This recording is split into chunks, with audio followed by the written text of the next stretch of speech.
No niin, joukkueen kapteeni ja maalivahti ja joukkueenjohtaja ja kapteeni, kaikkea muuta siltä väliltä, Robert Nyman.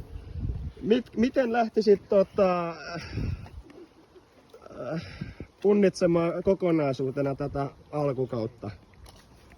Ensimmäiset 2 peliä oli helvetin hyvää tekemistä. Omissa ei ollut kuin 9 maalia.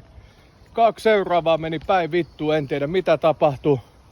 Okei, Nikolaksen muutama punainen ja oma törttelypunainen, mutta muuten tekemisen meininki alkaa olla, kun pidettäisiin päässä vaan noin, mitä treeneissä tehdään ja miten eteenpäin mennään. Se on hyvin sanottu. Mitenkö lähtisit, asioita lähtisit painottaa, että loppukaudesta tulisi vähän valoisampi? Uskaliaisuutta pallolliseen pelaamiseen. Etenkin rohkeammin pitää mennä mieheen kiinni. Ja se pallon haltuun ottaminen ja siitä syöttäminen on se pääkombinaatio. Elikkä kaverit ei ota haltuun, vaan yrittää ykkösellä syöttää pallo aina jossain. No, piip.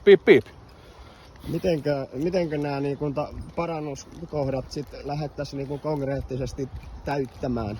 Treeneissä, yhteisellä tekemisellä, että jengi nyt osallistuisi treeneihin enemmän kuin 4 kaveria. Mitenkö lähtisit veikkaamaan tämän loppukauden kulun, että minkälaisia tuloksia ja onnistumisia sieltä mahdollisesti voi tulla?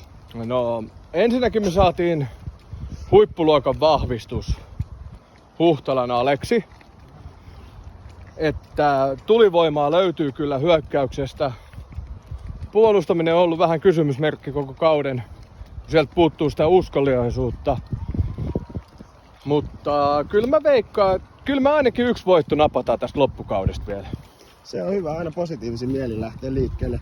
Vielä tämmönen loppukevennys. Minkälaista hirvittävää veristä tuhoa Huhtalan veljekset tulee tekemään kentällä? No se me nähdään 28.7. että kaikki vaan paikan päälle katsomaan, kun veljekset kun kivekset tekee tuhoja.